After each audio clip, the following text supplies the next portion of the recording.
নমস্কার বন্ধুরা, শাশুড়ি বৌমার রান্নার এসেলে আপনাদের সকলকে স্বাগতম। আজ আমরা নিয়ে এসেছি পাট পাতা।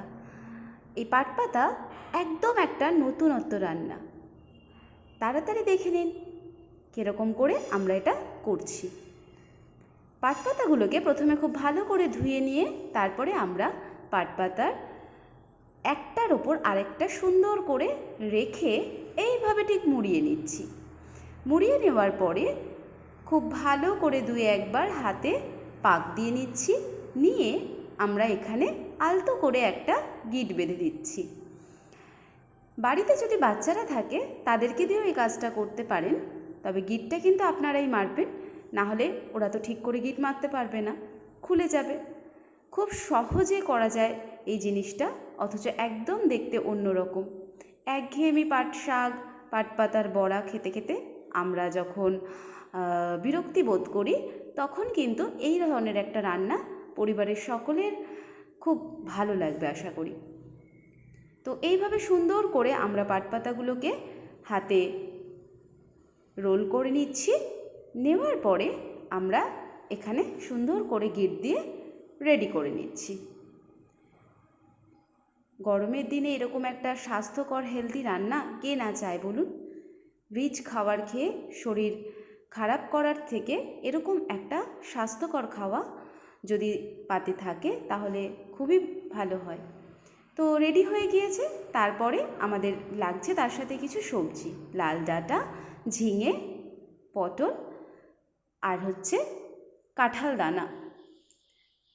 এবার আমরা কড়াইতে তেল দিয়ে পাট পাতাটাকে হালকা করে একটু ভেজে নেব।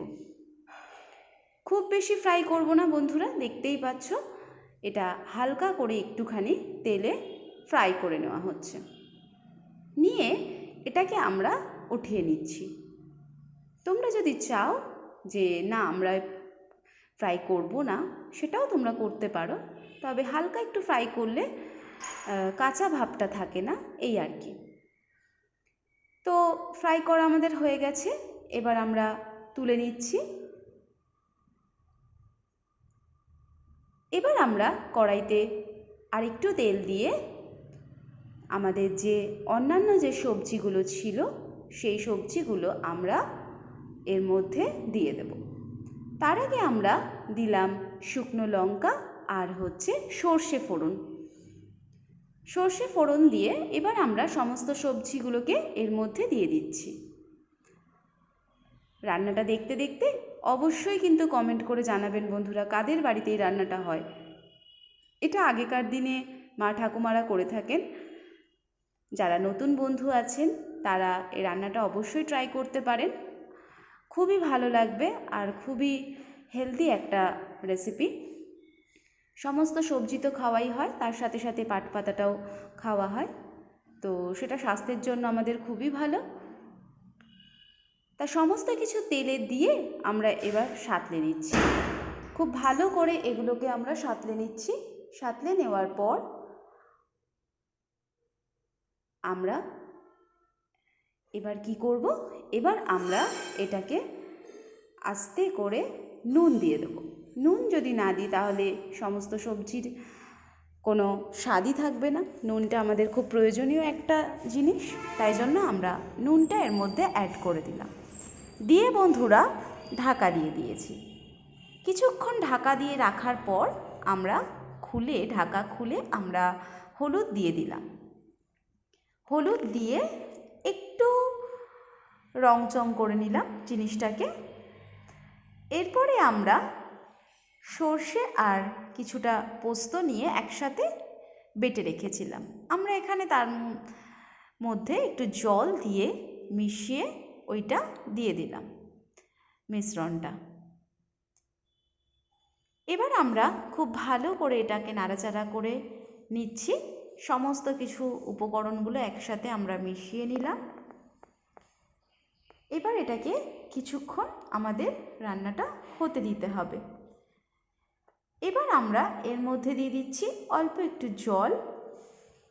অল্প একটু জল দিয়ে আমরা এখানে রান্নাটাকে একটু ফুটতে দেব। দেখতেই পেলে বন্ধুরা তোমরা যে খুব বেশি কিন্তু মশলা আমরা এর মধ্যে ইউজ করিনি, খুব কম মশলায় আমরা কিন্তু এই রান্নাটা করেছি, আর আশা করি সবার খুব ভালো লাগবে। খুব সুন্দর একটা রেসিপি। এই সমস্ত রেসিপি এখন হারিয়েই যাচ্ছে। মাছ, মাংস, নানান রকম সুন্দর সুন্দর জিনিস এত বাড়িতে সবার রান্না হয় যে এইসব রান্নাগুলো হারিয়ে যায়। তো চেষ্টা করবেন এরকম একটু নতুনত্ব করার। আশা করি বাড়ির লোকেদেরও আপনাদের ভালো লাগবে, আর এরকম একটা নতুন রান্না সবাইকে উপহার দিলে আপনাদেরও ভালো লাগবে। এরপরে জলটা ফুটে গেলে আমরা এর মধ্যে ভেজে রাখা পাট পাতাগুলো দিয়ে দিলাম, আর দিয়ে দিয়েছি একটু চিনি।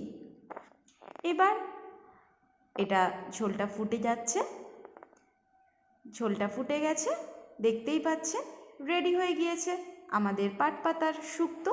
কেমন লাগলো বন্ধুরা? অবশ্যই কমেন্ট করে জানাবে।